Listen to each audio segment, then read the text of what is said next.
গৌরবের ১৬ পেরিয়ে ১৭ই যাত্রা শুরু করল দেশের প্রথম ২৪ ঘন্টার সংবাদভিত্তিক টেলিভিশন চ্যানেল এটিএন নিউজ। প্রতিষ্ঠা বার্ষিকীর শুভ এই লগ্নে অগণিত দর্শক, সম্মানিত বিজ্ঞাপনদাতা, কেবল অপারেটর সহ শুভানুধ্যায়ীদের আন্তরিক শুভেচ্ছা।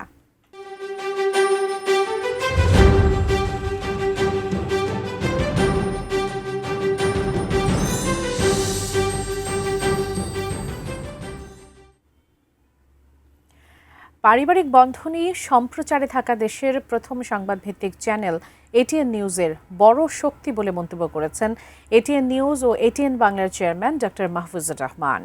সকালে এটিএন নিউজের প্রতিষ্ঠা বার্ষিকীর আয়োজনে তিনি এই মন্তব্য করেন। কেক কেটে প্রতিষ্ঠা বার্ষিকী উদযাপনের উদ্বোধন করে ডক্টর মাহফুজুর রহমান বলেন, ১৬ বছর পেরিয়ে ১৭তে পদার্পণের এই সময়ে বস্তুনিষ্ঠ সংবাদ পরিবেশনের চেষ্টা যেমন ছিল, তেমনি ছিল সাধারণ মানুষের চ্যানেল হয়ে ওঠার আন্তরিক প্রয়াস। আগামীর পথ চলাতেও দর্শকদের ভালোবাসা নিয়েই এগিয়ে যাবে বলেও প্রত্যাশা তার। অনুষ্ঠানে এটিএন বাংলা সহ বিভিন্ন প্রতিষ্ঠানের পক্ষ থেকে ফুল দিয়ে শুভেচ্ছা জানাতে আসেন অতিথিরা। আন্তরিক শুভেচ্ছা বার্তা জানান এটিএন নিউজের পরিচালক, সাংবাদিক, কলাকুশলী সহ সকল গণমাধ্যম কর্মীদের। এ সময় আবারও দেশের স্যাটেলাইট চ্যানেলগুলোর টিকে থাকার স্বার্থে পে চ্যানেল প্রতিষ্ঠায় উদ্যোগী হতে সরকারের কাছে দাবি জানান এটিএন নিউজ ও এটিএন বাংলার চেয়ারম্যান ডক্টর মাহফুজুর রহমান।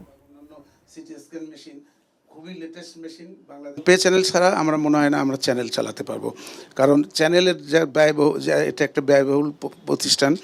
এটা চালাতে হলে কিছু এই নানা দিক থেকে নানাভাবে ইনকাম যদি না করা যায় তাহলে চ্যানেল চালানো খুব মুশকিল।